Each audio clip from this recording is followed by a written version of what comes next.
When it comes to our infrastructure, America is not doing well. When you think about infrastructure, most people will think about roads, highways, and bridges, but it's much, much more. We have to consider our aviation, we have to consider our parks, recreation, drinking water, waterways, dams and levees, schools, and so much more. And based on the Society of Civil Engineers, the latest reports show that we're at a D rating. A D rating, think about that for a moment.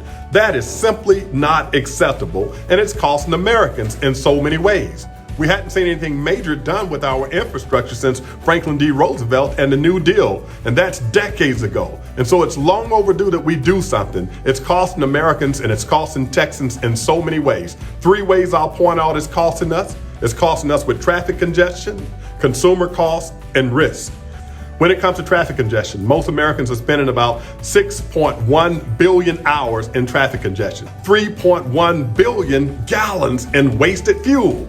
This is what it's costing us. We have to do something about it. And it's costing about $112 billion in repairs and operating costs. And finally, with people traveling about 200 million trips per day over these dilapidated highways and bridges, it's costing us when it comes down to lives. There's about a 7% increase in fatalities, and this is simply unacceptable. So there are 3 things I want to do when I get to Washington to make sure we can move from a D rating to an A rating, because we're not mediocre, we're excellent. I want to make sure we have partnerships. If we form public-private partnerships, not only private investment in public capital, but also public investment in private technology, which will provide us with research and improvements on things that we need to move forward with our transportation and other areas of our infrastructure. Secondly, deregulations. Right now, it can take anywhere from 6 to 8 years to get approval on a major infrastructure project, and this is simply unacceptable and too long. So I'll fight to make sure we get rid of all those burdensome regulations that we need to get approval to move forward to get things done.